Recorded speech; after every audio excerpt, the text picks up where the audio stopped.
Hi hello வணக்கம் நண்பர்களே, இது உங்கள் டெப்ஸ் தமிழ்.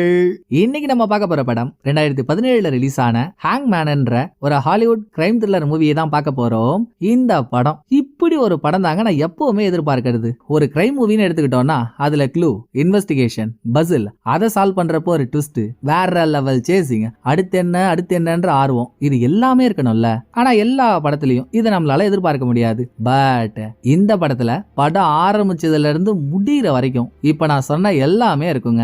ஒரு ஊர்ல தொடர்ச்சியா கொலைகள் நடக்குது. ஒவ்வொரு கொலையிலையும் அடுத்த கொலை எங்க நடக்க போகுதுன்றதுக்கான க்ளூவை கில்லர் விட்டுட்டு போறான். க்ளூக்கான பஸ்ல சால்வ் பண்ணி குறிப்பிட்ட நேரத்துக்குள்ள போனா அடுத்து சாக போற விக்டிம்ஸை காப்பாத்தலாம். இந்த கேஸ போலீஸ் டிபார்ட்மெண்ட்ல பார்ட்னரா இருக்க சீனியர் ஜூனியர்னு 2 பேர் இன்வெஸ்டிகேட் பண்றாங்க. நேரம்ன்றது எல்லாருக்கும் ஒண்ணுதானே, அவனுக்கு ஒரு மாதிரி இவனுக்கு ஒரு மாதிரின்னு நகராது இல்லையா? சோ எல்லாருக்கும் ஒரே மாதிரியான நேரத்தை தனக்கு சாதகமா பயன்படுத்திக்கிறது யாரு, போலீஸா கில்லரா? வாங்க படத்துக்குள்ள போய் பாத்துருவோம். படத்தை ஓபன் பண்ணா அழகான காலை நேரம். டிபார்ட்மெண்ட்ல சீனியர் போலீஸா இருக்க ஒருத்தவர் 7 ரோட்டோரமா அவரோட கார்ல உட்காந்து ஒரு புக்ல கிராஸ் ரோட் பஸ்ல சால்வ் பண்ணிட்டு இருக்காரு. அப்ப எவனோ ஒரு உருப்படாத ஊருக்கா ஒரு ப்ளூ கலர் வேன்ல நம்ம ஆளோட கார் கண்ணாடியை இடிச்சிட்டு பறக்குறான். தாவுண்டு தன்னோட வேலை உண்டுன்னு இருக்க ஒரு ஆளோட சமநிலை தவறுனா, அதுவும் ஒரு போலீஸ்காரனோட சமநிலை தவறுனா லட்டிய உள்ள விட்டு வெளியே எடுத்து தானே ஆகணும். சோ வாக்கி டாக்கி மூலியமா டீமுக்கெல்லாம் இன்ஸ்ட்ரக்ஷன் கொடுத்து சேசிங் மேல சேசிங்கா போட்டு ப்ளூ கலர் வேனை ரவுண்ட் அப் பண்ணி புடிச்சிடுறாங்க. மீதி போலீஸ்கெல்லாம் ஒரே அல்லு, எங்க வேன்ல பாம் எதுவும் இருக்குமோன்ட்டு. பாமாவது பீமாவது எதா இருந்தாலும் நான் பாத்துக்கிறேன். டேய் எவன்டா அது காருக்குள்ள, வெளியே வாடான்னு சீனியர் மட்டும் தில்லா முன்னால போய் வேனை ஓடிட்டு வந்தவன கீழே இருக்க. அப்ப வேனோட ஃப்ரண்ட் சைடு மிரர்ல மண்டவோட சிம்பிள் போட்ட ஒரு டாலர் தொங்கிட்டு இருக்கு. அத சீனியர் பாத்துறாரு. இதோட இங்க சீனை கட் பண்ணி அடுத்த ஒரு வருஷம் கழிச்சு டிபார்ட்மெண்ட்ல வேலை செய்யற ஒரு இளமையான போலீஸை காட்ட நம்ம அவரோட பேரை ஜூனியர்னு வச்சுப்போம். ஜூனியர் ஸ்டேஷனுக்கு போற நேரம் அங்க ஒரு ரிப்போர்ட்டர் பொண்ணு உட்காந்துருக்கா. வெளியூர்ல போய் ஜேர்னல் படிச்சவ. இது அவளோட சொந்த ஊரு. சோ இந்த ஊருக்கு வந்து இந்த ஊரை பத்தியும் போலீஸ் எப்படி இந்த ஊரை பாதுகாக்கிறாங்கன்றத பத்தியும் ஆர்டிகலா எழுதணும்னு அவளுக்கு ஒரு ஆசை. இதுக்காக மேயர் கிட்ட போய் பெர்மிஷன் வாங்கி அதை எடுத்துட்டு வந்து டிபார்ட்மெண்டோட கேப்டன் கிட்ட கொடுத்து அவங்க ஜூனியரை போய் பாருன்னு சொன்னதுனால இங்க வந்து உட்காந்துருக்கா. இதுல ஜூனியருக்கு கொஞ்சம் கடுப்பு தான். இவ கேள்வி மேல கேள்வியா கேட்டுட்டு இருப்பா. இவளுக்கு நம்ம இன்டர்வியூ கொடுக்கணுமான்ட்டு. இருந்தும் மேயர் கேப்டன் 2 மேலிடம் சொல்லிடுச்சே, கேட்டுதானே ஆகணும். தலையெழுத்துன்னு இன்டர்வியூ கோத்துக்க ரிப்போர்ட்டர் ஜூனியர் கிட்ட சில கேள்விகளை கேட்டு அவர் சொல்றத மொபைல் போன்ல வீடியோவா ரெக்கார்ட் பண்ணிக்கிறா. அப்படியே 2 பேரும் பேசிக்கிட்டே நைட் டைம்ல கார்ல போயிட்டு இருக்காங்க. அப்போ ஒரு முக்கியமான பிரச்சனைன்ற தகவல் வாக்கி டாக்கில ஜூனியர் கிடைச்சதும் ஜூனியர் ரிப்போர்ட்டர்னு 2 பேரும் சம்பவ இடத்துக்கு போனா சம்பவம் நடந்திருக்கிறது ஒரு எலிமெண்டரி ஸ்கூலுக்கு பக்கத்துல. ஸ்கூலுக்கு பக்கத்துல இருந்த ஒரு பெரிய மரத்துல ஒரு பொண்ணை தூக்குல கட்டி தொங்க விட்டுருக்காங்க. அதோட அந்த பொண்ணோட நெஞ்சில ஓன்ற வார்த்தைய கில்லர் கத்தியாலே கிழிச்சு வச்சிருக்கான். ஒருவேளை பக்கத்துல இருக்க எலிமெண்டரி ஸ்கூல்ல தான் இன்னமும் கில்லர் இருப்பானோ அப்படின்னு சந்தேகப்பட்ட ஜூனியர், நீ இங்கே இருமா, நான் உள்ள போய் பார்த்துட்டு வந்துடுறேன் அப்படின்னு ரிப்போர்ட்டரை வெளியே நிக்க சொல்லிட்டு இவர் துப்பாக்கியோட உள்ள போறாரு. எந்த பொண்ணு சொல்ற பேச்சை கேட்டிருக்கு, வெளியே நில்லுன்னு சொல்லியும் அவ ஜூனியருக்கு பின்னாலேயே உள்ள வந்துடுறா. அடி கொலுல வச்ச கொழுந்தியா பொம்மை, சொன்ன பேச்சை கேட்கவே மாட்டல்ல அப்படின்னு ஜூனியர் ரிப்போர்ட்டரை திட்டிக்கிட்டே ஸ்கூல்ல இருக்க ஒரு கிளாஸ் ரூம்ல எட்டி பாக்குறப்போ அங்க 2 சின்ன பசங்களோட மேனிக்யூன் பொம்மை டேபிள்ல வைக்கப்பட்டிருக்கு. அதுக்கு எதிரில இருக்க பிளாக் போர்ட்ல கில்லர் ஹேங் மேன்ன்ற கேம் ஆரம்பிச்சு வச்சிருக்கான். ஹேங் மேன் கேமை பத்தி சொல்லணும்னா 2 பிளேயர் விளையாடக்கூடிய கேம். அதுல ஒரு பிளேயர் 10 லெட்டர் கொண்ட ஏதாவது ஒரு வார்த்தையை நினைச்சுக்கலாம். ஆனா அது அர்த்தமுள்ள வார்த்தையா இருக்கணும். அப்புறம் இன்னொரு பிளேயர் அவங்க நினைச்ச வார்த்தையில என்ன லெட்டர் இருக்குன்னு கண்டுபிடிக்கணும். சப்போஸ் ஒரு பிளேயர் கெஸ் பண்ண லெட்டர் இன்னொரு பிளேயர் நினைச்சிருக்க வார்த்தையில இருந்துச்சுன்னா அவங்க 10 எழுத்து வார்த்தை தானே நினைச்சிருக்காங்க. சோ 10 கோடு இருக்கும். இவங்க கரெக்டா சொன்ன வார்த்தை எத்தனாவது இடத்துல வருதோ அந்த கோட்டுல அந்த வார்த்தையை எழுதுவாங்க. இன்கேஸ் ஒரு பிளேயர் கெஸ் பண்ற லெட்டர் இன்னொரு பிளேயர் நினைச்ச வார்த்தையிலே வரலன்னு வைங்களேன், 10 கோட்டுல எதையும் எழுதாம அதுக்கு பக்கத்துல ஒரு ஆள் தூக்குல தொங்கிட்டு இருக்க மாதிரியான டிராயிங்க வரையுவாங்க. அதுவும் முழுசாலாம் எடுத்ததும் வரைஞ்சிட மாட்டாங்க. ஒரு வார்த்தை தப்பா சொன்னா கீழே கம்பி மாதிரி ஒரு கோடு, அப்புறம் அடுத்த வார்த்தை தப்பா சொன்னா மேல ஸ்டாண்ட் மாதிரி ஒரு கோடுன்னு ஸ்டெப் பை ஸ்டெப்பா இந்த ப்ராசஸ் போகும். இப்படி போயிட்டு இருக்க கேம் எப்ப முடியும்னா, ஒன்னு கெஸ் பண்ற பிளேயர் இன்னொரு பிளேயர் நினைச்சு வச்சிருக்க வார்த்தை மொத்தத்தையும் கண்டுபிடிக்கணும். அப்படி இல்லனா கெஸ் பண்ற பிளேயர் தப்பா சொல்லி இன்னொரு பிளேயர் தூக்குல தொங்கிட்டு இருக்க டிராயிங்க முழுசா வரையணும். 2ல ஒன்னு நடந்தாதாங்க கேம் முடியும். இதை இன்னும் தெளிவா ஒரு எக்ஸாம்பிளோட சொல்லணும்னு வைங்க. ஃப்ரெண்ட்ஷிப்ன்ற வார்த்தையை எடுத்துப்போம். அதை ஒரு பிளேயர் நினைச்சு வச்சிருக்காரு. கெஸ் பண்ற பிளேயர் என்னன்ற வார்த்தையை சொல்றாருன்னு வைங்க. ஃப்ரெண்ட்ஷிப்ல என் 5வது இடத்துல வருதா, சோ 10 கோட்டுல 5வது கோட்டுல என்னன்ற வார்த்தையை எழுதுவாங்க. இது இல்லாம ஃப்ரெண்ட்ஷிப்ன்ற வார்த்தையில இல்லவே இல்லாத லெட்டரை கெஸ் பண்ற பிளேயர் சொன்னா 10 கோட்டுல எதையும் எழுதாம வார்த்தையை நினைச்சு வச்சிருக்க பிளேயர் ஹேங்மேன் டிராயிங்க ஸ்டெப் பை ஸ்டெப்பா வரைய ஆரம்பிச்சிருவாரு. இந்த கேமை தான் கில்லர் ஆரம்பிச்சு வச்சிருக்கான். பட் இந்த கேம்ல 2 பிளேயரும் கில்லர் தானே. நம்ம ஆளுங்க வார்த்தையை கெஸ்ஸே பண்ணாலும் அது அவங்கிட்ட சொல்ல வாய்ப்பா இருக்கு. சோ ஜூனியர் பிளாக் போர்டை பாக்குற சமயத்துல தூக்குல தொங்குற கம்பியை மட்டும் வரைஞ்சு வச்சிருந்த கில்லர் அதுக்கு பக்கத்துல இருந்த 10 கோட்டுல 2வது கோட்டுல வீன்ற வார்த்தையும் 7வது கோட்டுல ஓன்ற வார்த்தையும் எழுதி வச்சிருக்கான். கொஞ்ச நேரத்துக்கு முன்னால இறந்த மாதிரி ஒரு பொண்ணை பார்த்தமே, அவளோட நெஞ்சில கிறுக்கி வச்சிருந்த வார்த்தையும் ஓதான். கில்லர் என்ன சொல்ல வரான்னு புரியாம அடுத்து அதே ரூம்ல இருந்த ஒரு டேபிள பாக்குறப்போ அதுல 925 ஒரு நம்பர் எழுதிருக்கு. பார்த்ததுமே ரிப்போர்ட்டர், தல இது உங்க போலீஸ் பேட்ச் நம்பர் தானே அப்படின்னு கரெக்டா சொல்றா. உனக்கு எப்படி தெரியும்னு மேலையும் கீழையும் பார்த்தா, உங்களை இன்டர்வியூ எடுக்க வந்திருக்கேன், அப்புறம் உங்க பேட்ச் நம்பர் கூட தெரிஞ்சுக்கலனா எப்படி, அதை வச்சுதான் தல சொன்னேன்னு ரிப்போர்ட்டர் சொன்னதும் அங்க ஒரு நம்பர் மட்டும் இல்ல, அதுக்கு பக்கத்திலேயே 025 இன்னொரு நம்பரும் இருக்கு. இது யாரோட பேட்ச் நம்பரா அப்படின்னு நம்ம கெஸ் பண்ணிட்டு இருக்கும் போதே இங்க சீனை கட் பண்றாங்க. அடுத்த சீன்ல ஜூனியர் மீட் பண்ண போறது சீனியரை. 025 பேட்ச் நம்பரை பார்த்தோம் இல்லையா, அது சீனியரோட பேட்ச் நம்பர் தான். இப்ப இவர் போர்ஸ்லயே இல்ல, கொஞ்ச நாளைக்கு முன்னாலே ரிட்டையர்ட் ஆயிட்டாரு. போர்ஸ்ல இருக்கும்போது சீனியர் ஜூனியர் 2 பேரும் பார்ட்னரா இருந்தவங்க. வாடா சிடுமூஞ்சி சின்ராச, பல மாசத்துக்கு முன்னால நீ உருன்னு வச்சிருக்க உன்னோட மூஞ்ச பார்த்தது அதோட இப்பதான் பாக்குறேன், என்ன இவ்வளவு தூரம் என்ன தேடி என்ன மேட்டர்னு சீனியர் கேட்க, ஒரு பொண்ணை கொலை பண்ணி அவளை தூக்குல தொங்க விட்டு அவ நெஞ்சில ஓன்ற வார்த்தையை கிழிச்சு வச்சிருந்தது, பிளாக் போர்ட்ல ஹேங்மேன் கேம வரைஞ்சு வச்சிருந்தது, அப்புறம் டேபிள்ல 2 பேரோட பேட்ச் நம்பரையும் எழுதி வச்சிருந்தது. இதெல்லாம் ஜூனியர் சொல்லி, இந்த கேஸ்ல நீங்களும் உள்ள வந்தாதாங்க எனக்கு விசாரிக்க ஈஸியா இருக்கும், வாங்கலான்னு சீனியரை கூப்பிட இன்னொரு பக்கம் ரிப்போர்ட்டர், இவ ஜூனியரை இன்டர்வியூ எடுத்தா இல்லையா, அதை கூட வீடியோவா பதிவு பண்ணான்னு சொல்லியிருந்தேனே, அந்த வீடியோவை பார்த்துட்டு இருக்கா. அதுல ஜூனியர் சொல்றாரு, கொஞ்ச நாளாகவே டிபார்ட்மெண்ட் ஆளுங்க இவரை சைக்கோ மாதிரி பாக்குறாங்களாம். ஏன்ற கேள்வியை ரிப்போர்ட்டர் கேட்டிருக்கா. அதெல்லாம் பர்சனல் விஷயமா சொல்றதுக்கு இல்லன்னு ஜூனியர் வீடியோல மறுத்தாலும் அடுத்த சீன்லயே அது என்ன காரணம்ன்றத நமக்கு காட்டிடுறாங்க. சில பல மாசத்துக்கு முன்னால ஜூனியரோட பொண்டாட்டியை யாரோ கொலை பண்ணிட்டு இருக்காங்க. கொலைகாரனை இன்னும் கண்டுபிடிக்கல, கேஸ் அன்சால்வ்டா தான் இருக்கு. ஆனா இன்னமும் கொலைகாரன் யாருன்னு தெரிஞ்சுக்கிட்டே ஆகணும்னு ஜூனியருக்கு ஒரு வெறி. இதெல்லாம் காட்டி முடிச்சதும் ஜூனியர் கூப்பிட்ட மாதிரியே சீனியர் ஸ்டேஷனுக்கு வந்துடுறாரு. அப்புறம் ஜூனியர், சீனியர், ரிப்போர்ட்டர் 3 பேரும் கொலை பண்ணப்பட்ட பொண்ணோட போஸ்ட்மார்ட்டம் நடக்கிற இடத்துக்கு போறாங்க. எப்பவும் போலதான் கொலை பண்ணப்பட்ட பொண்ணோட பேரை நம்ம ஃபர்ஸ்ட் விக்டிம்னு வச்சுப்போம். அவ பாடியை செக் பண்ணதுல அவ கழுத்துல கைத்த கட்டி தூக்குல ஏத்தனதுனாலதான் அவ உயிர் போயிருக்கு. 2வது, அவ உயிரோட இருக்கும் போதே கில்லர் அவளோட நெஞ்சில ஓன்ற வார்த்தையை கத்தியால கிழிச்சிருக்கான். 3வது, அந்த பொண்ணோட இன்டீரியர் பார்ட்ஸ்ல அதாவது எலும்புகள்ல காயங்கள் இருக்கு. ஆனா அது கில்லரால ஏற்பட்ட மாதிரி தெரியல, ரீசெண்டா கொஞ்ச நாளைக்கு முன்னால நடந்த மாதிரி தெரியுது. 4வது, நம்ம ஆளுங்க ஃபர்ஸ்ட் விக்டிமோட பாடியை கரெக்டா 11 காலுக்கு கண்டுபிடிச்சிருப்பாங்க. பட் எக்ஸாக்டா அந்த பொண்ணு எப்ப கொலை பண்ணப்பட்டான்னு தெரியணும்ல, அதை கேக்குறப்போ மேபி 10:30 இருந்து நைட்டு 12 மணிக்குள்ள இருக்கலாம் அப்படின்னு செக் பண்ண டாக்டர் சொல்ல, இதுக்கப்புறம் இதே 3 பேரும் ஃபர்ஸ்ட் விக்டிம் அவ பேரண்ட்ஸோட இல்ல, அவங்கள விட்டு தனியா பிரிஞ்சு வேற ஒரு வீட்டுல இருக்கா.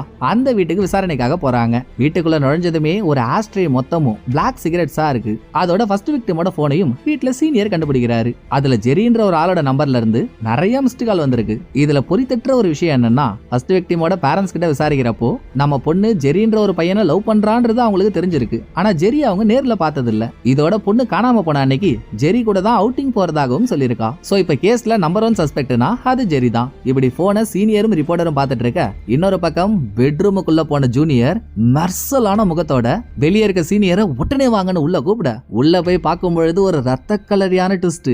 பெட்ரூம் மொத்தமும் ரத்தத்தாலேயே நனைஞ்சிருக்கு. என்ன நடந்துச்சோ ஆண்டவனுக்கு தான் வெளிச்சம். இத பார்த்துட்டு அப்படியே பக்கத்துல இருக்க ஒரு கபோர்டு ஓபன் பண்ணா அங்க அதுக்கும் மேல ஒரு ஷாக் என்னன்னு நமக்கு ரிவீல் பண்றதுக்குள்ளேயே 3 நிமிஷம் ஆக்கிடுறானுங்க. அப்படி உள்ள என்ன இருந்திருக்குன்னா, எப்படி சொல்றது, இந்த கிளி பிலிபிலிய கொஞ்சம் ரஃபா டார்ச்சர் பண்ணி பண்ணா. அதுக்கு என்னென்ன டூல்ஸ் எல்லாம் யூஸ் பண்ணாங்களோ கபோர்டு ஃபுல்லா அதாங்க இருக்கு. நான் ஏற்கனவே சொன்ன மாதிரி கேஸ்ல நம்பர் 1 சஸ்பெக்ட் ஜெரி. சோ அவனை பிடிக்க 3 பேரும் அவனோட வீட்டுக்கு போனா, வீட்டுக்கு வெளியவே ஒரு பொண்ணு உட்காந்து தம் அடிச்சிட்டு இருக்கா. நாங்க ஜெரியை விசாரிக்க வந்திருக்கோமா, பயபுள்ள எங்க இருக்குன்னு கேட்டதும் உள்ளதான் இருக்கான், போய் பாருங்க நீ சொல்ல சீனியர் ஜூனியர் உள்ள ஜெரிய பாக்குறதுக்கு போறாங்க. வக்காலி அங்கதான் ரிப்போர்ட்டர் ஒரு ட்விஸ்ட நோட் பண்றா. வெளியே உட்காந்து ஒரு பொண்ணு தம் அடிச்சிட்டு இருக்கா இல்லையா, இந்த தம்மும் ஃபர்ஸ்ட் விக்டிமோட வீட்டுல ஆஸ்ட்ரே மொத்தமும் ஒரு தம்ம பார்த்தாங்களே, அதுவும் இதுவும் ஒண்ணு. அப்படின்னா இவங்க தேடி வந்த ஜெரி பையன் இல்ல, ஒரு பொண்ணு. நம்மளதான் தேடி வந்திருக்காங்கன்னதும் ஜெரி எடுத்தா பாருங்க ஓட்டம். நல்லா ஃபேஷியல் பண்ண பேய் பொம்மை மாதிரி இருந்துகிட்டு என்ன ஓட்டம் ஓடுறான்றீங்க. இருந்தும் ஜூனியர் தேடி துரத்தி அவளை பிடிச்சு ஸ்டேஷன் தூக்கிட்டு வந்து உட்கார வச்சிடறாரு. ஏன்டி எங்களை பார்த்து ஓடனு கேட்டா, திடுக்குன்னு போலீஸ் என்ன தேடி வந்தா பயமா இருக்காது, அந்த பயத்துல தான் ஓட்டன்னு அவ சொல்றா. சரி அதை விடு, ஃபர்ஸ்ட் விக்டிம் யாருன்னு உனக்கு தெரியுமா அப்படின்னு அவ பேரை சொல்லி கேட்டதும், தெரியுங்க, நானும் அவளும் ஒரு ரிலேஷன்ஷிப்ல இருந்தோம், அவ சரியான பைத்தியக்காரிங்க, ஜுமாக்கா ஜூவெல்லாம் கொஞ்சம் கடுமையா பண்ணணும்னு எதிர்பார்ப்பா, அதுக்குன்னு நிறைய டூல்ஸ் கூட வாங்கி வச்சிருந்தா, அதை யூஸ் பண்ணி பண்ணும் பொழுது அவ எலும்பெல்லாம் கூட நிறைய தடவை உடைஞ்சிருக்கு. நான் என்ன பண்றது, இதெல்லாம் வேணாண்டின்னு சொன்னாலும் அவ கேட்க மாட்றா. இதை அவ நிறுத்தணும்ன்றதுக்காகவே வேணும்னே அவ கூட சண்டை போட்டு ஒரு வாரத்துக்கு முன்னாலதான் அவளை விட்டு பிரிஞ்சேன். நானும் எனக்கு போன் பண்ணுவான்னு பாத்துக்கிட்டே இருந்தேன், பண்ணல. நேத்து நைட்டு நானும் நிறைய தடவை பண்ணேன், அந்த போனையும் அவ எடுக்கலன்னு இவ கேஷுவலா சொல்றா. என்ன இவ தான் கொலகாரியா இருப்பான்னு நினைச்சா இவ வேற மாதிரி பேசுறாளே. எதுக்கும் ஃபர்ஸ்ட் விக்டிம் இறந்ததுக்கு அப்புறம் எடுத்த போட்டோஸ்லாம் அவள்கிட்ட காட்டுவோம், உசுப்பு ஏத்தனாவாச்சு உண்மை வருதான்னு பாப்போம்னு ஜூனியர் அந்த போட்டோவெல்லாம் எடுத்து காட்டினதும் ஜெரி கண்ணீர் விட்டு கதறா. அவ விடுற கண்ணீர்லயே தெரியுது ஃபர்ஸ்ட் விக்டிம் செத்த விஷயமே அவளுக்கு தெரியல. செத்த போட்டோஸ பார்த்ததும் காதல்னால கண்ணுல இருந்து தார தாரியா தண்ணி கொட்டுது. அப்ப நம்ம தப்பான ஆளை தூக்கிட்டோமா? சரி ஒரு நிமிஷம் நீ உள்ளே உட்காருமா, நான் உனக்கு சோடா வாங்கிட்டு வந்து கொடுக்குறேன் அப்படின்னு ஜூனியர் இந்த கேன்ல சோடா வைப்பாங்கல்ல அதை உள்ள ஜெரிகிட்ட கொடுத்து அவளை தனியா விட்டுட்டு வெளியே சீனியர் ஜூனியர் ரிப்போர்ட்டர் 3 பேரும் என்னங்க இப்படி ஆகி போச்சு அப்படின்னு பேசிட்டு இருக்கப்போ உள்ள இருந்த ஜெரி கொடுத்துட்டா ஒரு ட்விஸ்ட. ஜூனியர் சோடா கேன் ஒன்னு கொடுத்துட்டு வந்தாரே அதை கட் பண்ணி அதால தான் கைய தானே அறுத்துக்கிறா. ஆனா இன்னும் சாகல, உயிருக்கு போராடிட்டு இருந்த அவளை ஹாஸ்பிட்டல்ல அட்மிட் பண்ணிடுறாங்க. இந்த மேட்ரு கேப்டனுக்கு தெரிஞ்சதும் அவங்க ஒரு லேடி கேப்டன் கொஞ்ச நாளைக்கு முன்னால நடந்த ஆக்சிடென்ட்னால அவங்களால நடக்க முடியாது, வீல் சேர்லயே தான் சுத்திட்டு இருப்பாங்க. சீனியர் ஜூனியர் 2 பேரையும் கூப்பிட்டு வாங்குன்னு வாங்கி இன்னொரு தடவை இந்த மாதிரி நடந்துச்சு 2 பேரையும் கேஸ்ல இருந்து தூக்கிடுவேன்னு மிரட்டி அனுப்புறாங்க. இதோட அன்னைக்கு நைட்டு மணி 11:03 ஆகுது. ஃபர்ஸ்ட் விக்டிமோட வீட்டு பெட்ரூம் மொத்தத்தையும் ரத்தத்தால நினைச்சு வச்சிருந்தாங்கல்ல, அதை டிஎன்ஏ டெஸ்ட் எடுத்து பாக்குறப்போ அதுல கொஞ்சம் மனுஷ ரத்தமும் கொஞ்சம் அனிமல் ரத்தமும் இருந்திருக்கு. அனிமல் ரத்தத்தை தட்டி விடுங்க, மனுஷ ரத்தம் யாரோடதுன்னு பார்த்தா அது டேவிட் கிரீன்ன்ற ஒரு ஆளோடது. அந்த ஆள் சென்ட் மைக்கேல்ஸ்ன்ற ஒரு சுடுகாட்டுக்கு பக்கத்துல சர்ச்சில் ஒர்க் பண்ணிட்டு இருக்காப்பல. அவனை பாக்குறதுக்கு தான் 3 பேரும் போயிட்டு இருக்காங்க. சர்ச் வாசல்ல காரை நிறுத்திட்டு இவங்க சர்ச்சுக்குள்ள நுழைஞ்சதுமே ஏதோ ஒரு வித்தியாசமான சவுண்டு. சேஃப்டிக்கு துப்பாக்கியெல்லாம் எடுத்து வச்சுக்கிட்டு கொஞ்சம் கொஞ்சமா முன்னேறி போயிட்டு இருக்க திடீர்னு நடுவுல ஒரு கம்பி கட்டி வச்சிருக்கிறது தெரியாம சீனியர் அது மேல காலை வச்சதும் பன்னி இல்ல பன்னி, அந்த பன்னியோட தலையவே ஒரிஜினல் தலையவே மாஸ்கா போட்டிருந்த ஒரு பாடி சிலுவையில் அறையப்பட்டு சீனியர் மேல வந்து விழுது. இங்க ஒரு பெரிய கூத்து என்னன்னா இந்த அழிச்சாட்டியத்துக்கெல்லாம் காரணமான கில்லர் இருட்டுல இவங்களுக்கு முன்னாலதான் நின்னுட்டு இருக்கான். ஜூனியரும் அவனை நோக்கி துப்பாக்கியை பாயிண்ட் பண்ணி வச்சிருக்காரு. ஆனா சீனியர் மேல பாடி விழுந்து அவரு கொஞ்சம் அடிபட்டு இருக்குல்ல, என்னாச்சுன்னா அவரை திரும்பி பார்த்துட்டு இந்த பக்கம் திரும்பறதுக்குள்ளேயே கில்லர் தப்பிச்சிடறான். அந்த இருட்டுல திருட்டுனர் யாருன்னு மூஞ்ச பார்க்க முடியல. ஆனா ஃபர்ஸ்ட் விக்டிமையும் செகண்ட் விக்டிமையும் கொலை பண்ணிருக்கிறது ஒரே ஆள் தான். எப்படி கன்ஃபார்மா சொல்றேன்னா ஃபர்ஸ்ட் விக்டிமோட சம்பவ இடத்துல நம்ம பார்த்த ஹேங்மேன் டிராயிங் இந்த சர்ச்சு செவுத்துலயும் வரையப்பட்டிருக்கு. கொஞ்சம் டெவலப் ஆகி நம்ம அப்ப பாக்குறப்போ 10 கோடுல 2வது கோட்டுல வீன்ற வார்த்தையும் 7வது கோட்டுல ஓன்ற வார்த்தையும் கில்லர் எழுதி வச்சிருந்தான்ல, இந்த டிராயிங்ல 8வது கோட்டுல என்னன்ற வார்த்தையை எழுதி வச்சிருக்கான். இதை தாண்டி ஃபர்ஸ்ட் விக்டிமோட நெஞ்சில ஓன்ற வார்த்தையை கில்லர் கிழிச்சு வச்சிருந்தான்ல, ஹேங்மேன் கேம்லயும் 7வது வார்த்தையா ஓன்னு தான் எழுதி வச்சிருந்தான். அதே மாதிரி இப்ப செகண்ட் விக்டிமோட நெஞ்சில என்னன்ற வார்த்தையை எழுதி வச்சிருக்கான். அதுதான் இப்ப ஹேங்மேன் கேம்ல 8வது கோட்டுல எழுதப்பட்டிருக்க வார்த்தை. இது இல்லாம செத்து போயிருக்க செகண்ட் விக்டிமோட கையில ரோலக்ஸ் வாட்ச் ஒண்ண கட்டியிருக்கான். அது 11ன்ற டைமோட ஓடாம நிக்குது. அப்புறம் செத்துருக்கிறது யாருன்னு பார்த்தா இந்த சர்ச்சோட காவலாளி. இவங்க அதை விசாரிச்சுட்டு இருக்கும் போதே இவங்க இதுக்கு முன்னால தேடி வந்த டேவிட் கிரீன் இங்க வரான். ஆளு முன்னொரு காலத்துல தப்பு பண்ணி ஜெயிலுக்கெல்லாம் போயிட்டு வந்தவன் இப்ப பண்ண தப்பெல்லாம் உணர்ந்து திருந்தி சர்ச்சு ஃபாதர் ஆயிட்டான். அந்த ஆளை தனியா கூப்பிட்டு வச்சு எதுக்காக ஃபர்ஸ்ட் விக்டிம் செகண்ட் விக்டிம்னு 2 பேரை கொலை பண்ண அப்படின்னு நெத்தி பொட்டுல அடிச்ச மாதிரி கேட்டதும் கொலையா நானா, நான் எங்க கொலைலாம் பண்ண போறேன், அதுலயும் செகண்ட் விக்டிம் ஆச்சு பரவாயில்ல, சர்ச்சு காவலாளி அவனை யாருன்னு எனக்கு தெரியும், ஃபர்ஸ்ட் விக்டிம் யாருன்னு எனக்கு தெரியாதுங்க, அவளை நான் கொலை பண்ணேன்னு சொல்றீங்க அப்படின்னு டேவிட் பதறான். டேய் ஒயிட் வாஷ் மண்டையா, எங்கள்கிட்ட ஜோக் காட்டுறியா ஜோக்கு, அவளை யாருன்னே தெரியாதுன்னு சொல்ற, அப்புறம் எப்படிரா ஓரத்தம் அந்த பொண்ணு வீட்டு பெட்ரூமுக்கு போச்சு அப்படின்னு சீனியர் நச்சுன்னு பாயிண்ட பிடிச்சிடுறாரு. ஓ ரத்தமா, நீங்க இதை சொன்னதுக்கு அப்புறம் தான் எனக்கு ஒரு கதை ஞாபகம் வருது. நான் ஒரு கதை சொல்லுவேன், அது வினோதமா இருக்கும், விசித்திரமா தான் இருக்கும், சொன்னா நம்ப முடியாத மாதிரி தான் இருக்கும், ஆனா தாங்க உண்மை. ஒரு 2 மாசத்துக்கு முன்னால நான் என்னோட வீட்டுல தூங்கிட்டு இருக்கப்போ திடீர்னு என் மூஞ்சில யாரோ தலகாணிய மூடி எனக்கு ஒரு இன்ஜெக்ஷன் போட்டாங்க. நான் மயக்கமாயிட்டேன். திரும்ப மயக்கத்துல இருந்து கண்ண முழிக்கிறப்போ என் கையில இருந்து ரத்தத்தை எடுத்த மாதிரி ரத்தமா சொல்லிட்டு இருந்துச்சுன்னு டேவிட் ஒரு கதையை சொல்ல, அடேங்கப்பா ஏண்டா இங்க என்ன ஸ்கிரிப்ட் ரைட்டருக்கு சிறப்பு விருதா கொடுக்குறாங்க, சோக்கா சொல்றியே கதை. நீ சொல்றது படி பார்த்தா உனக்கே தெரியாம எவனோ ஒருத்தவன் உன் உடம்புல இருந்து ரத்தத்தை எடுத்து அதை அனிமல் பிளட்டோட கலந்து அதை அந்த பொண்ணு வீட்டு பெட்ரூம்ல தெளிச்சிருக்கான்னு சொல்ற, இதெல்லாம் நம்புற மாதிரியாடா இருக்கு. சரிடா, நீ லாஸ்ட் 3 நாள் எங்க இருந்தன்ற தகவல் எங்களுக்கு வேணும்னு சீனியர் கேட்டதும் நான் வெளியூர்ல ஒரு சர்ச்சுக்கு ஆலோசனைக்காக போயிருந்தாங்க, இன்னைக்கு நைட்டு தான் வந்தேன், நீங்க வேணும்னா செக் பண்ணி பாருங்கன்னு டேவிட் சொன்னதோட ஸ்டேஷன் கிளம்பி வந்துடுறாங்க. ஜூனியர் அவரோட ரூம்ல இல்ல. அப்ப அவரோட ரூமுக்கு போன ரிப்போர்ட்டர் எதர்ச்சியா ஜூனியரோட டேபிள் டிராயர் ஓபன் பண்ணி பாக்குறப்போ உள்ள ஒரு கேஸ் ஃபைல் இருக்கு. அவ அதை எடுத்து பார்த்துட்டு இருக்கும் போதே சீனியர் உள்ள வந்துடுறாரு. ஏமா அந்த ஃபைலை ஏமாட்ட, அது செத்து போன அவன் பொண்டாட்டியோட கேஸ் ஃபைலுமா, அந்த கேஸை இன்னும் சால்வ் பண்ணவே இல்ல, அவ்வளோ ஏன் நீ கையில வச்சிருக்க கேஸ் ஃபைல இது வரைக்கும் ஜூனியர் ஓபன் கூட பண்ணி பார்த்தது இல்ல, எங்க அடிக்கடி ஓபன் பண்ணி பார்த்தா செத்த பொண்டாட்டியோட முகத்தையே மறுபடியும் பார்க்க வேண்டியதா இருக்கும்னு ஓபன் பண்ணாம பக்கத்துல மட்டும் வச்சுக்கிறான். கேஸ் ஃபைல நீ எடுத்தன்னு தெரிஞ்சா கரடி மாதிரி கத்துவான். எடுத்ததை எடுத்த இடத்துலயே வச்சுறேன் அப்படின்னு சீனியர் சொல்ல, இல்ல சீனியர், இந்த கேஸ் ஃபைல்ல ஒரு மிகப்பெரிய ட்விஸ்ட் இருக்கு, இதை நீங்க பார்த்தே ஆகணும் அப்படின்னு ஃபைல்ல இருக்க ஒரு போட்டோவை ரிப்போர்ட்டர் சீனியர் கிட்ட காட்டினதும் அந்த ஆள் இடிஞ்சு போய் உட்காந்துடுறாரு. உள்ள என்ன இருக்குன்னு இப்போ வரைக்கும் நமக்கு காட்டல, பட் பெருசா ஏதோ ஒண்ணு இருக்கு போல. ஐயோ, அவன் தான் பொண்டாட்டி செத்ததை அடிக்கடி பார்க்க கூடாதுன்னு இதை லூஸ்ல விட்டான், நானும் இதை கவனிக்காமலே விட்டேன் பாரு அப்படின்னு சீனியர் தலையிலேயே அடிச்சுக்கிறாரு. அப்படி இன்னாதாண்டா இருக்குன்னு நம்ம வெறியின் உச்சத்துக்கு போனா ரிப்போர்ட்டர் சீனியர் கிட்ட என்ன போட்டோவை காட்டினாலோ அதை நமக்கு காட்டுறாங்க. போட்டோல கொலை பண்ணப்பட்டிருக்க ஜூனியர் பொண்டாட்டியோட உடம்புல, அதாவது நெஞ்சில வீன்ற வார்த்தை கிழிக்கப்பட்டிருக்கு. ஜூனியர் ஃபர்ஸ்ட் விக்டிமை கண்டுபிடிக்கிறப்போ 2வது கோட்டுல வீன்ற வார்த்தையும் 7வது கோட்டுல ஓன்ற வார்த்தையும் இருக்கும். அதே ஓன்ற வார்த்தையை ஃபர்ஸ்ட் விக்டிமோட நெஞ்சிலையும் கில்லர் கிழிச்சு வச்சிருக்கான்னா இந்த கொலைக்காக அவன் கேம்ல சேர்க்கிற வார்த்தை ஒன்னு தானே அர்த்தம். அப்படி பார்த்தா ஏற்கனவே வீண் ஒரு வார்த்தை இருக்கே, சோ வீன்ற வார்த்தைக்கான கொலை ஏற்கனவே நடந்திருக்கணும். ஜூனியர் பொண்டாட்டியோட நெஞ்சில வேற வீன்ற வார்த்தை கிழிக்கப்பட்டிருக்கு. ஆக கில்லரால பண்ணப்பட்ட முதல் கொலை ஜூனியரோட பொண்டாட்டி தான். இது வரைக்கும் இதை எவனுமே கண்டுபிடிக்கல. இது இப்ப சீனியருக்கு தெரிஞ்சும் உடனே அவங்க கிட்ட சொல்ல முடியாதுன்னு வெயிட்டிங்ல இருக்காரு. அதுக்கப்புறம் நல்லா வெள்ளை பெயிண்ட் அடிச்ச வெந்தய டப்பா மாதிரி ஒருத்தர் வந்தால டேவிட், நான் 3 நாளா வெளியூருக்கு ஒரு சர்ச்சுக்கு போயிட்டு வந்ததா கூட சொன்னானே, அது உண்மையான என்கொயரி பண்றப்போ 100% கரெக்ட். அவன் சொன்ன மாதிரியே வெளியூர்ல இருக்க ஒரு சர்ச்சுக்கு போயிருக்கான். 3 நாளும் அவனை பார்த்த சாட்சிகள் 100 பேருக்கு மேல இருக்காங்க. சோ அவன் கொலைகாரன் இல்ல. ஆனா அவனோட ரத்தம் ஃபர்ஸ்ட் விக்டிமோட வீட்ல இருந்துச்சு. இதுக்கு என்ன காரணம்னு எல்லாரும் மண்டையை போட்டு பொழியறப்போ சீனியர் பாயிண்ட பிடிச்சிடுறாரு. அதுக்கு ஒரு காரணம் தாண்டா இருக்கணும். ஃபர்ஸ்ட் விக்டிமோட வீட்ல நம்ம டேவிடோட ரத்தத்தை பார்த்ததுனால மட்டும்தான் அவன் வேலை செய்யற சர்ச்சுக்கு போனோம். அங்க கில்லரால கொலை பண்ணப்பட்ட செகண்ட் விக்டிமை நம்ம கண்ணு முன்னாலேயே பார்த்தோம். சோ கில்லரோட எண்ணம், நான் கொலை பண்றேன், உங்க கண்ணு முன்னாலேயே கொலை பண்றேன், முடிஞ்சா நான் கொலை பண்ண நினைக்கிற ஆளுங்களை காப்பாத்தி பாருங்கடான்னு சவால் விடுறதான். அப்ப ஃபர்ஸ்ட் விக்டிமோட கொலையில அவ வீட்ல டேவிடோட ரத்தத்தை வச்சு அது மூலியமா கில்லர் செகண்ட் விக்டிமை எங்க வச்சு கொலை பண்ண போனானோ அங்க நம்ம ஆளுங்களை வர வச்சான். அப்படி பார்த்தா செகண்ட் விக்டிமோட கொலையிலையும் 3வது ஆளை எங்க கொலை பண்ண போறான்ற க்ளூ இருக்கணும்ல.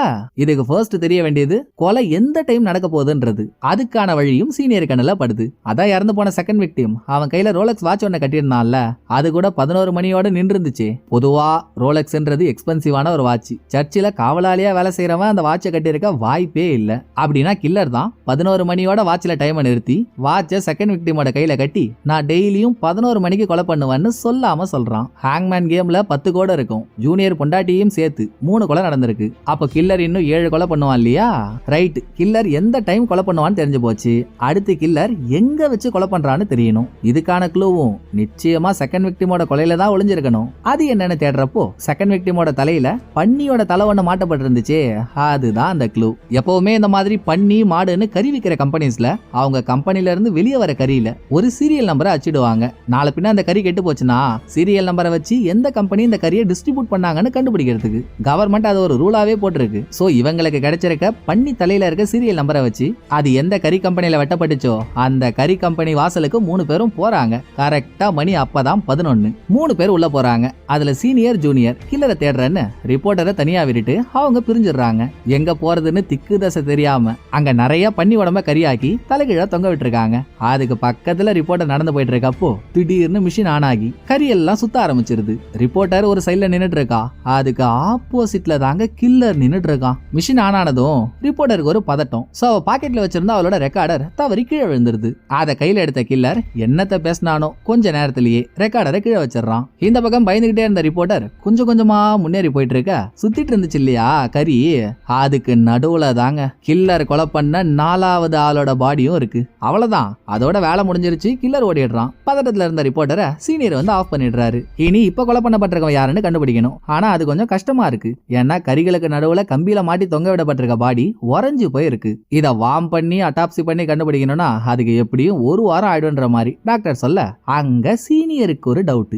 அது என்ன, பாடியை சுத்தி இருக்க வேற எந்த கறியும் இந்த அளவுக்கு ஃப்ரீஸ் ஆகல, ரூமோட டெம்பரேச்சரும் ஃப்ரீஸ் ஆகுற அளவுக்கு பெருசா இல்ல, அப்புறம் எப்படி இந்த பாடி மட்டும் இவ்வளவு ஃப்ரீஸ் ஆயிருக்கு? ஒருவேளை காலையில இருந்தே இந்த பாடி கம்பெனிலே இருந்திருந்தா இவ்வளவு ஃப்ரீஸ் ஆயிருக்குன்னு சொல்லலாம். ஆனா காலையில இருந்து கம்பெனி ரன்னிங்லேயே தான் இருந்துச்சு. டெட் பாடியை பார்த்து யாராச்சும் நம்ம கிட்ட சொல்லாம இருப்பாங்களா? இல்ல, கில்லர் பாடியை வெளியே எங்கேயோ ஃப்ரீஸ் ஆக்கி அதுக்கப்புறம் இங்க எடுத்துட்டு வந்திருக்கான். குளுமையான ஒரு தண்ணியில ஒரு பொருளை ரொம்ப நேரம் போட்டு வச்சிருந்தாதான் அது இறுக்கமா மாறும். ஓஹோ, அப்ப கில்லர் நம்மள ஆத்துல போய் தேட சொல்றான்டா அப்படின்னு இந்த க்ளூவை சீனியர் சால்வ் பண்ண ஆத்துல போய் தேடுறப்போ சீனியர் கெஸ் பண்ண மாதிரியே ஒரு காரு கிடைக்குது. காரை உள்ள இருந்து வெளியே தூக்குற கேப்ல கில்லர் முதலா கொலை பண்ணது ஜூனியரோட பொண்டாட்டியே தானே. அந்த உண்மையை சீனியர் ஜூனியர் கிட்ட சொல்லிடுறாரு. சொல்றாரு. ஆனா ஜூனியர் அதை நம்பவே இல்ல. நீங்க என்னங்க ஏதோ பேசணும்னு பேசிட்டு இருக்கீங்க, நீங்களே பாக்குறீங்க நம்ம பார்த்து இது வரைக்கும் கில்லர் பண்ண எல்லா கொலையிலையும் பாடியை ஏதோ ஒண்ணுத்துல மாட்டி தொங்க விடுறான். ஏன் பொண்டாட்டி என்ன தொங்கிட்டா இருந்தா தரையில தானே பணமா கிடந்தா, சோ நீங்க நினைக்கிற மாதிரி எல்லாம் இருக்காதுங்க அப்படின்னு ஜூனியர் மறுத்து பேசினதும், இல்லடா ஒரு நிமிஷம் நல்லா யோசிச்சு பாரு, கில்லர் உன் பொண்டாட்டியோட நெஞ்சில வீன்ற வார்த்தையை கிழிச்சு அவளை கொலை பண்ணிருக்கான். அடுத்து அவன் ஹேங்மேன் கேம் செவுத்துல வரையறதுக்கும் உன் பொண்டாட்டியை எதுலயாவது மாட்டி தொங்க விடுறதுக்கும் அவனுக்கு டைம் இல்லாம இருந்திருந்தா அதுக்குள்ள நீ வீட்டுக்கு வந்திருந்தா நடந்ததை நீயே ஒரு கிளான்ஸ் யோசிச்சு பாரு, உனக்கே எல்லாம் புரியும்னு சீனியர் சொல்ல ஜூனியருக்கும் அந்த பிளாஷ்பேக் மைண்ட்ல ஓடுது. அந்த டைம்ல ஜூனியருக்கும் அவர் பொண்டாட்டிக்கும் ஒரு சின்ன சண்டைலாம் ஆஞ்சு ஓஞ்சு கோவலாம் போனதும் உங்கள்கிட்ட பேசணும் வீட்டுக்கு கிளம்பி வாங்கன்னு ஜூனியரோட பொண்டாட்டி கூப்பிட்டுருக்கா. வீட்டு வாசல் வரைக்கும் கார்ல வந்த ஜூனியர் காரை வாசல்லே நிறுத்திட்டு எப்ப வீட்டுக்கு போனாலும் வெளியே இருக்க பூச்செடியில பொண்டாட்டிக்காக பூவை பறிச்சுட்டு போவாரு. அப்படி பூ பறிக்க தோட்டத்துக்கு போக இந்த டைம் போதாதா கில்லர் தப்பிக்கிறதுக்கு, கார் சவுண்ட் கேட்டதுமே கில்லர் வெளியே யார் வந்திருக்கான்னு பாத்திருப்பான். ஜூனியர் பூ பறிக்கிற டைமை சாதகமா யூஸ் பண்ணி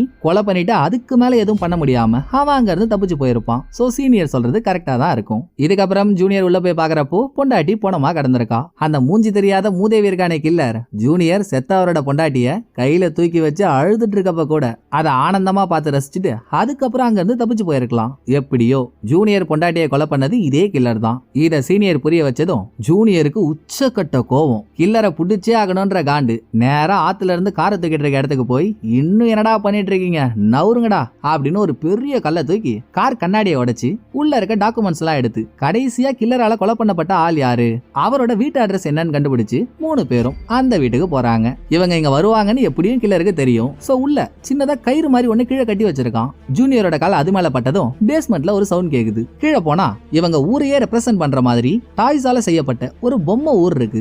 ஊரை சுத்தி ரயில்வே ட்ராக் இருக்கு. ட்ராக்குக்கு நடுவுல ஒரு ஆள் தூக்குல தொங்குற மாதிரி கில்லர் ஒரு செட்டப்ப ரெடி பண்ணி வச்சிருக்கான். இந்நேரம் மேட்ரு புரிஞ்சிருக்குமே உங்களுக்கு.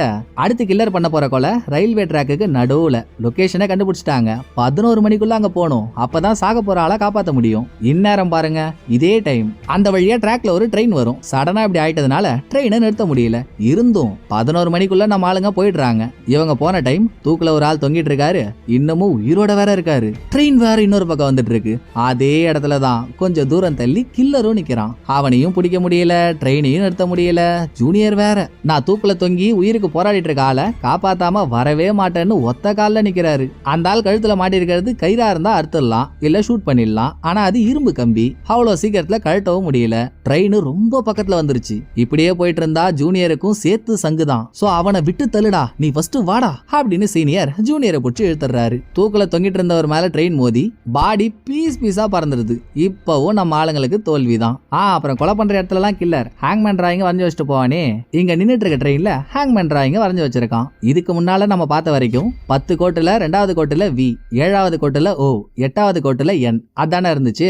கில்லர் இதுக்கு முன்னால பண்ண கொலை இப்ப பண்ண கொலை இதுக்கான 2 லெட்டரையும் ஒரே இடத்துல எழுதி வச்சிருக்கான். அதுல புதுசா 4வது கோட்டுல சியும் 10வது கோட்டுல எம்மும் இருக்கு. இந்த விட்டு லெட்டர்ஸை வச்சு கில்லர் முழுசா என்ன வார்த்தை சொல்ல வரானோ தெரியல. எது எப்படி இருந்தாலும் இந்த முறை நம்ம ஆளுங்களுக்கு தோல்வி. அடுத்த முறை வெற்றி அடையணும்னா அதுக்கு கில்லரோட அடுத்த ஸ்டெப் என்னன்னு தெரியணும். ட்ரெயின் மோதனதுல பாடி பீஸ் பீஸ் ஆயிடுச்சு. பாடி இருந்தாலாவாச்சு அதை வச்சு அடுத்த குழு ஏதாச்சும் கிடைக்குதான்னு பார்க்கலாம். எதுவுமே இல்லாம என்னடா பண்றதுன்னு திணறி நிக்கிறப்போ கடவுள் புண்ணியத்துல செதறி போன பாடியில இருந்து ஒரே ஒரு விரல் மட்டும் கிடைக்குது. விரலை வச்சு ஃபிங்கர் பிரிண்ட் எடுத்துறாங்க. ஃபிங்கர் பிரிண்ட வச்சு ஆள் யாருன்னு கண்டுபிடிச்சிடுறாங்க. அங்கதான் சீனியர் அடுத்த ட்விஸ்ட் அவுத்து வர்றாரு. டிபார்ட்மெண்ட் கேப்டனுக்கு ஆக்சிடென்ட் ஆகி அவங்களால நடக்க முடியாம வீல் சேர்லயே சுத்திட்டு இருக்கிறத நம்ம பாத்திருந்தோம்ல. கொஞ்ச நாளைக்கு முன்னால குடிச்சிட்டு கார் ஓட்டிட்டு வந்து அவங்கள அடிச்சு ஆக்சிடென்ட் பண்ணதே கடைசியா ட்ரெயின்ல அடிச்சு செத்து போனவன் தான். கொய்யால அப்ப கில்லரோட அடுத்த டார்கெட் கேப்டன். மேட்ரு தெரிஞ்சதும் பிச்சுக்கிட்டு கிளம்புறாங்க. மணி இப்ப கரெக்டா 10:36. கேப்டன் வீட்டை சுத்து போட்டு சீனியரும் ஜூனியரும் வீட்டுக்குள்ள போறப்போ கில்லர் கேப்டனை தூக்குல தொங்க விட்டுருக்கான். அவன் டைம் 11. இவங்க தான் முன்னாலே போயிட்டாங்கல்ல. சோ அவங்கள தூக்குல மாட்டி விடுறத தவிர கில்லரால வேற எதையும் பண்ண முடியல. கில்லர் கண்டிப்பா எதிர்பார்த்திருக்கவே மாட்டான் இந்த டைமுக்குள்ள போலீஸ் அங்க வருவாங்கன்ட்டு. அதோட கேப்டனும் அரகுற உயிரோட தானே இருக்காங்க. சோ கில்லர் வீட்டுக்குள்ளதான் எங்கேயோ இருக்கணும். சீனியரும் ஜூனியரும் தனித்தனியா தேடுறாங்க. இதுல ஜூனியர் பாத்ரூமுக்குள்ள போய் பார்க்கும்போது மூடி இருந்த பாத்டபோட கர்ட்டனுக்கு பின்னால யாரோ இருக்க மாதிரி தெரியுது. பெருவெருன்னு போயிட்டு கர்ட்டனை விளக்குனா அங்க ஒரு ஆளோட பாடி இருக்கு. இது யாருன்னு ஜூனியர் யோசிச்சுட்டு இருக்கும் போதே அந்த பக்கம் சீனியர் போன இடத்துல ஒரு ரூம் கதவை திறந்துகிட்டு இங்க யாரும் இல்ல அப்படின்னு சொல்லிட்டு ஒரு போலீஸ் வெளியே போறாரு. மறுபடியும் ஜூனியர் கிட்ட வந்தா ஒரு ஆளோட பாடி இருந்துச்சு இல்ல, அதுக்கு பக்கத்துல போலீஸ் யூஸ் பண்ற வெப்பன் பேட்ச் எல்லாம் இருக்கு. சோ செத்து போயிருக்கிறது போலீஸ். சீனியருக்கு முன்னால போலீஸ் போலீஸ் வேஷத்துல ஒருத்தவன் போனானே அவன் கில்லர். நேக்கா யூனிஃபார்ம் திருடி எடுத்துக்கிட்டு போலீஸ் மாதிரி வேஷம் போட்டு வெளியே போயிட்டான். எங்க போயிட போறான் அந்த மாதிரி வேஷம் மண்டவோடு, புட்டிங்கடா அவனன்னு கில்லர் பைக்ல போக நம்ம ஆளுங்க 3 பேரும் கார்ல அவனை துரத்திக்கிட்டு போக எவ்வளவோ போராட்டம் பண்ணியும் லாஸ்டா அவனை பிடிக்க போற டைம்ல ரோட்ல வந்துட்டு இருந்த ஒரு வேன் நம்ம ஆளுங்களோட காரை குத்தி தூக்கிடுது. இதுல இவங்க பீஸ் ஆயிடுறாங்க, கில்லர் எஸ் ஆயிடுறான். இதோட இந்த சீன் முடிய அடுத்த நாள் ஸ்டேஷன்ல சீனியர் ஜூனியருக்குள்ள ஒரு மீட்டிங் நடக்குது. நம்ம படம் முழுக்க பார்த்ததுல ஒரு விஷயத்தை நீங்க நோட் பண்ணீங்களா? கில்லர் முதலா கொலை பண்ணது ஜூனியரோட பொண்டாட்டிய. ஆனா அது ரீசெண்டா நடக்கல, ஒரு வருஷத்துக்கு முன்னால நடந்திருக்கு. ஒரு வருஷத்துக்கு முன்னால முதல் கொலையை பண்ணவன் அதுக்கப்புறம் இப்ப ரீசெண்டா தொடர்ச்சியா 4 கொலைகளை பண்றான். ஹேங்மேன் கேம்ல இருக்கிறது 10 கோடு. சோ கில்லர் 10 கொலை பண்ற வரைக்கும் நிறுத்த மாட்டான், அதான் கேம். ஆனா முதல் கொலைக்கும் அடுத்த 4 கொலைக்கும் ஏன் இவ்வளவு பெரிய கேப்? அந்த கேப்ல என்ன நடந்திருக்கும்? இது சீனியரோட கேள்வி. அதுக்கு ஜூனியர் சொல்றது, இங்க பாருங்க, ஒரு சீரியல் கில்லர் அவன் கொலை பண்றதை நிறுத்துறானா அதுக்கு 3 காரணம் தான் இருக்கும். 1, அவன் செத்துருக்கணும். 2வது, நம்ம அவனை புடிச்சிருக்கணும். இது 2மே நடக்கல. 3வது என்னன்னு பார்த்தா அவன் வேற ஏதோ ஒரு கேஸுக்காக அரெஸ்ட் ஆகி ஜெயில இருந்திருக்கணும். இந்த பாயிண்ட் வேலிடான பாயிண்டா இருக்கே. ஒருவேளை வேற கேஸ்ல அரெஸ்ட் ஆகி கில்லர் ஜெயில இருந்ததுனால மட்டும்தான் அடுத்த கொலைகள் பண்ணதுக்கு லேட் ஆயிருக்கும்.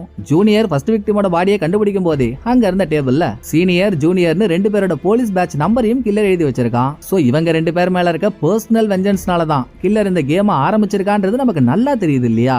ஒரு வருஷத்துக்கு முன்னால ஜூனியரோட பொண்டாட்டி செத்த டேட்ல இருந்து இப்ப ஃபர்ஸ்ட் விக்டிம் செத்த டேட் வரைக்கும் இடைப்பட்ட காலத்துல சீனியரும் ஜூனியரும் யார் அரெஸ்ட் பண்ணிருக்காங்களோ அந்த லிஸ்ட் எடுத்துட்டா கில்லரை கண்டுபிடிச்சிடலான்ற நம்பிக்கை ஓரளவு வந்துருச்சு. பட் இதெல்லாம் இவங்க டிஸ்கஸ் பண்றதுக்குள்ளேயே மணி 11 ஆயிடுது. அடுத்த ஏழவும் விழுந்துருது. செத்தது வேற யாரும் இல்ல, காதலி போயிட்டான்னு ஒருத்தி கை எடுத்துக்கிட்டாலே ஜெரின்றவ.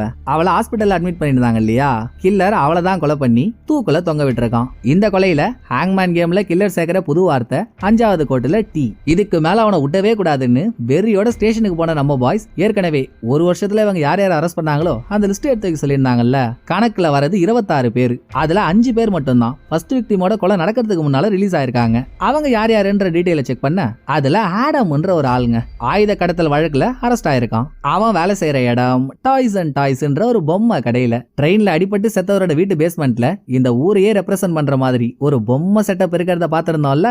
இவன் டாய்ஸ் கடையில வேலை செய்யறவன் நம்ம ஆளுங்க கையால அரெஸ்ட் ஆயிருக்கான். இதுக்கு மேல வேற என்ன வேணும்? சிக்கனாண்டா சிவனாண்டி அமுக்குங்கடா அவனன்னு மொத்த டீமும் அவனோட வீட்டுக்கு போகுது. அங்க போனா அங்க ஒரு ட்விஸ்ட்.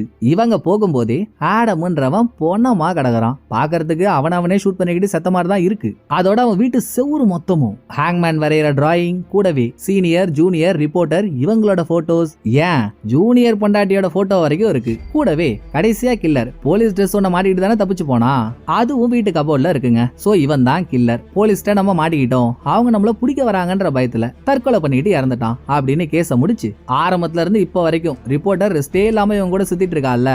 இனிமேல் எந்த பிரச்சனையும் இல்லமா, நீ வீட்டுக்கு போ, நாளைக்கு பாப்போம்னு ரெஸ்ட் எடுக்க சொல்லி ரிப்போர்ட்டரை அனுப்பிடுறாங்க. ஒரு வழியா சீனியர் கன்வின்ஸ் ஆயிடுறாரு ஆடம் தான் கில்லர்ன்ட்டு. ஆனா ஜூனியருக்கு அந்த நம்பிக்கை வரவே மாட்டேங்குது. அவன் கில்லராகவே இருக்கட்டும், ஆனா அவன் தான் கில்லர்னு எனக்கு கன்ஃபார்மா தெரியணும். இன்னும் தெரியல. நம்ம கடைசியா ஒண்ணு பண்ணுவோம். நம்ம போற இடம் வர இடம் எல்லா இடத்துக்கும் ஜெசிகாவும் கூட வரா. நடக்கிற எல்லாத்தையும் அவ வாய்ஸ் ரெக்கார்ட்ல ரெக்கார்டும் பண்றாள்ல.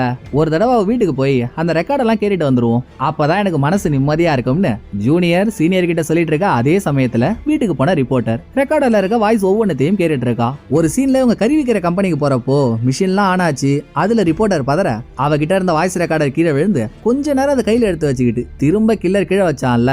அப்ப அவன் பேசி ரெக்கார்ட் பண்ண ஒரு வாய்ஸ் ஓடுது. அடியே வெளிநாட்டு வெள்ள பணியாரம், ஓ மூஞ்சில 1 மார்க் இருக்குல்ல, அது உனக்கு 10ஆவதுடி, இன்னும் நிறைய வேணும்னு சொல்லியிருக்கான். ரிப்போர்ட்டருக்கு இதை கேட்டதும் அள்ளு விட்டுருது.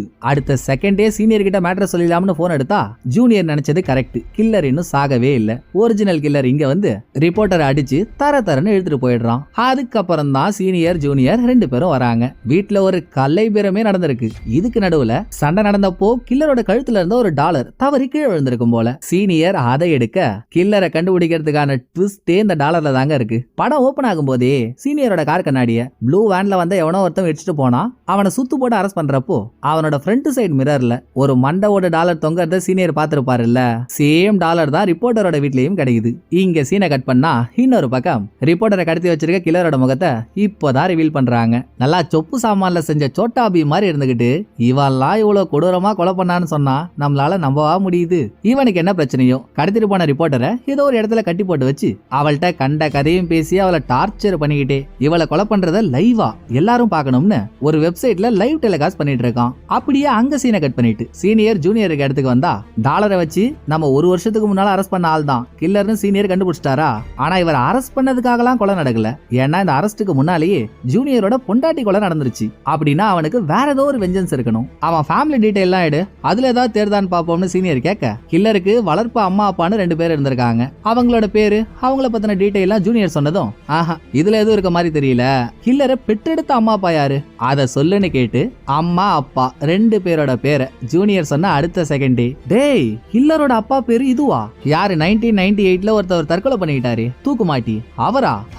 கடவுளே இப்பதான்டா தெரியுது கில்லர் ஏன் அந்த கொலையெல்லாம் பண்றான்ட்டு. அவன் ரிப்போர்ட்டர் எங்க வச்சிருப்பான்னு எனக்கு தெரியும், வா போலாம் அப்படின்னு என்ன ஏதுனே சொல்லாம பரபரப்பா சீனியர் ஜூனியரை கார்ல ஏத்திக்கிட்டு கிளம்புறாரு. போற வழியிலேயே 1998ல நடந்த ஒரு குட்டி பிளாஷ்பேக். சொல்ல போனா படத்திலேயே அதுதான் முக்கியமான பிளாஷ்பேக் சீனியருக்கு ஞாபகம் வருது. அந்த டைம்லாம் சீனியர் யங்கஸ்ட் போலீஸா இருந்திருப்பாரு இல்லையா, ஜூனியர்லாம் போர்ஸ்லயே இருந்திருக்க மாட்டாரு. அப்ப ஒரு நாள் ஒரு நடுத்தர வயசு உள்ளவரு அவரோட பன்னி கொட்டாயில தூக்கு மாட்டி இறந்து போயிட்டாரு. அவரோட கழுத்துல மண்ட ஒரு டாலர் இருந்திருக்கு. செத்த அவருக்கு பக்கத்திலேயே அவரோட குட்டி பையனும் இருந்திருக்கான். அவன் தான் இப்ப கில்லராகவும் மாறி நிக்கிறான். தான் அப்பாவோட மரணம் எங்க நடந்துச்சோ அங்கதான் ரிப்போர்ட்டரையும் வச்சிருப்பான கணக்கு பண்ணி சீனியர் அங்க போயிட்டு இருக்காரு. ஆனா பிரச்சனை என்னன்னா அப்ப அவர் செத்து போன பன்னி கொட்டா இப்ப இல்லவே இல்ல, அதெல்லாம் இடிச்சு பில்டிங் கட்டிட்டாங்க.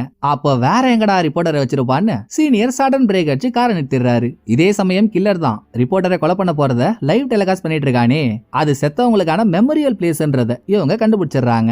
அப்போ கில்லரோட அப்பா எங்க செத்து போனாரோ அவன் அங்க ரிப்போர்ட்டரை வச்சில்ல, அவரோட மெமோரியல் பிளேஸ் எங்க இருக்கோ அங்கதான் வச்சிருக்கான். பக்கத்துல மொத்தம் எத்தனை மெமோரியல் பிளேஸ் இருக்கு, அதோட பேர்லாம் என்னன்னு பாக்குறப்போ மொத்தம் 3 இருக்கு.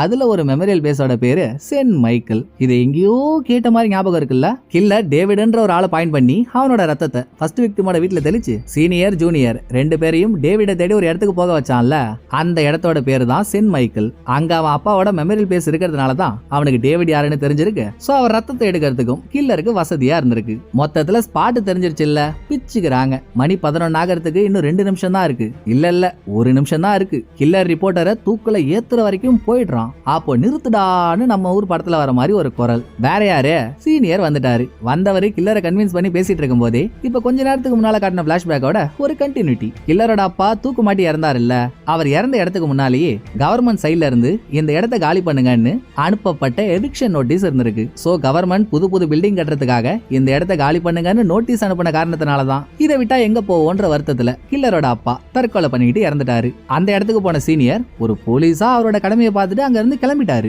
அதுதாங்க கில்லருக்கு சீனியர் மேல கோபமே. அப்ப அவன் சின்ன பையன், பெரிய ஆளா இருந்திருந்தா மெச்சூரிட்டியா யோசிச்சிருப்பான். அந்த சின்ன வயசுல என்ன யோசிக்கிறதுன்னு தெரியாம நம்ம அப்பா செத்துட்டாரு, ஒரு போலீஸ் வந்தாரு, அடுத்து நம்ம என்ன ஆகும், நம்மளோட எதிர்காலம் என்ன ஆகும், அதை பத்தி ஏதாவது யோசிச்சாரா? நம்மளையும் அனாதையா விட்டு போயிட்டாரே. சோ இவரை பழி வாங்கணும்னு அப்பாவ மனசுக்குள்ள விழுந்த விதை தான் இப்ப மரமா வளர்ந்து நிக்குது. வளர வளர சீனியரும் ஜூனியரும் பார்ட்னரா இருக்கிறத பாத்திருக்கான். சீனியருக்கு சொந்த பந்தம்னு யாரும் இல்ல, அப்புறம் எப்படி அவரை பழி வாங்குறது? அதான் அவருக்கு க்ளோஸ் ஆன ஜூனியரோட பொண்டாட்டிய முதல் கொலையா பண்ணிருக்கான். அடுத்து அவன் சூஸ் பண்ண எல்லாருமே ரேண்டமான ஆளுங்க தான். அவனை பொறுத்த வரைக்கும் எங்க வீட்டை விட்டு எங்களை வெளியே போக சொன்னாங்கல்ல, அப்ப அவங்க கையில கண்ட்ரோல் இருக்குன்னு சொல்லி தானே எங்களை ஈஸியா எடுத்துக்கிட்டாங்க. அதே கண்ட்ரோலை என் கைக்கு எடுத்துட்டு வந்தா, அதாவது கில்லர் இன்னொருத்தவங்களை கொலை பண்றப்போ தான் கையில கண்ட்ரோல் இருக்கிறதா உணர்றான். ஆக இது எல்லாமே சின்ன வயசுல அவனுக்கு நடந்த கொடூரத்துக்காக அவனை பொறுத்த வரைக்கும் அது கொடூரம். பழி வாங்கும் படலமா தான் இவ்வளவு தருத்தையும் பண்ணிருக்கான். இத புரிஞ்சுக்கிட்ட சீனியரும் தப்பு தான்ப்பா, நான் அப்பவே உன்னை என்ன ஏதுன்னு பாத்துருக்கணும். சரி அந்த டைம்ல தான் பாக்கலையா, கொஞ்ச நாள் கழிச்சாச்சு, அந்த பையனுக்கு என்னாச்சு ஏதாச்சுன்னு பார்க்க உன்னை நான் தேடி வந்திருக்கணும், வரல. எப்படி பார்த்தாலும் உனக்கு கோவம் என் மேல தானே, அதுக்கே அந்த பொண்ணை கொலை பண்ணிக்கிட்டு அந்த பொண்ணு இருக்க வேண்டிய இடத்துல நான் வரேன், என்ன கொலை பண்ணு, உனக்கு ஓகே தானே அப்படின்னு பேசிட்டு கிட்ட வரதுக்குள்ள கில்லருக்கு பின்பக்கமா வந்த ஜூனியர் கில்லரோட ஷோல்டர்லயே ஷூட் பண்ணிடுறாரு. அடுத்து கில்லரோட ஒரு படிக்கட்டுக்கு மேல கில்லருக்கும் ஜூனியருக்கும் சண்டை நடந்துட்டு இருக்கு. இத தடுக்கிறன்னு உள்ள வந்த சீனியர் கில்லரை படிக்கட்டுல இருந்து கீழே தள்ளி விட்டுட்டு இவரு குண்டடி வாங்கி சாகர கண்டிஷனுக்கு போயிடுறாரு. சாக போற சீனியருக்கு முன்னால கில்லர் ஹேங்மேன் டிராயிங்கையும் கில்லர் வெளியே சொல்ல நினைச்ச அந்த 10 லெட்டருக்கான வார்த்தையையும் கம்ப்ளீட் பண்ணி வச்சிருக்கான். அதுல எழுதிருக்க வார்த்தை எவிக்டியோனம். ஆக்சுவலா இது லாட்டின் வேர்டு. இதை இங்கிலீஷ்ல டிரான்ஸ்லேட் பண்ணா எவிக்ஷன் சொல்லலாம். கில்லரை அப்போ வீட்டை விட்டு துரத்துனாங்க இல்லையா, அதைத்தான் எவிக்ஷன் மென்ஷன் பண்ணிருக்கான். அதை பாத்துக்கிட்டே அவன் கில்லர் ஆகிறதுல நானும் எனக்கே தெரியாம ஒரு விதத்துல காரணம் தான்ப்பா, எனக்கும் வாழ்க்கை முடிஞ்சு போச்சு, இனிமேல் நான் சாகிறதுல எனக்கு எந்த வருத்தமும் இல்ல அப்படின்னு பேசிக்கிட்டே சீனியர் செத்துறாரு. கீழே விழுந்தானே கில்லர் இன்னும் அரகுற உயிரோட தான் இருக்கான். ஆல்ரெடி பொண்டாட்டியே கொலை பண்ணிட்டான். இப்ப கண்ணு முன்னாலேயே சீனியரோட சாவுக்கும் காரணமா இருந்துட்டான். எப்படி அவனை விட முடியும்னு ஜூனியர் மேல இருந்துகிட்டே 2 புல்லட் இறக்கி அவன் சோலிய முடிச்சு வச்சிடுறாரு. இங்க சீனை முடிச்சா அடுத்த சீன்ல இறந்து போன சீனியருக்கு ஃபியூனரல் நடந்துட்டு இருக்கு. நல்ல மனுஷன், எல்லாத்தையும் பாசமா இருப்பாரு. சோ கத்தி கதறி டிபார்ட்மெண்ட் ஆளுங்க அழுதுட்டு இருக்காங்க. ஃபியூனரல் முடிஞ்ச கையோட பக்கத்துல இருக்க தான் பொண்டாட்டியோட சமாதியை பாக்குறதுக்கு ஜூனியர் போக அங்க வச்சாம் பாருங்க ஒரு வெறித்தனமான ட்விஸ்ட். யாருனே தெரியல, ஒரு குட்டி பையன் ஜூனியர் கிட்ட வந்து ஒரு பேப்பரை கொடுத்துட்டு போறான். திறந்து பார்த்தா அதுல வேற ஒரு ஹேங்மேன் கேமுக்கான ஆரம்பம் இருக்கு. தூக்குல மாட்டி விடுற கம்பி, பக்கத்துல 10 கோடு, அதுக்கு நடுவுல ஒரு வார்த்தை. ஆஹா, விடாத கருப்பு துரத்துக்கிட்டே வருதுடா, இதயமம் பண்றான்னு தெரியலையேன்னு ஜூனியர் சுத்தி முத்தி பாத்துட்டு இருக்கும் போதே படத்தோட கதை முடியுது. ஒருவேளை கில்லருக்கு அண்ணன் தம்பி அக்கா தங்கச்சின்னு வெளியே தெரியாத உறவு ஏதாவது இருக்கலாம். அவங்க கில்லருக்கு அப்புறம் பழிவாங்கும் படலத்தை கையில எடுத்திருக்கலாம். பார்ட் 2 வந்தாதான் அதுக்கான பதில் தெரியும். ஏற்கனவே படம் வந்து 8 வருஷம் ஆயிடுச்சு. இதுக்கு மேல பார்ட் 2 வருமோ வராதோ, அப்படி வந்தா கண்டிப்பா நம்ம பண்ணிடலாம். இந்த படம் உங்களுக்கு பிடிச்சிருக்குன்னு நம்புறேன். அடுத்த ஒரு நல்ல படத்துல வந்து நான் உங்களை மீட் பண்றேன். இந்த வீடியோ உங்களுக்கு பிடிச்சிருந்தா லைக் பண்ணிடுங்க. எப்படி பண்ணிருக்கான்றத மறக்காம கமெண்ட்ல சொல்லிடுங்க. தேங்க்யூ, டடா பாய்.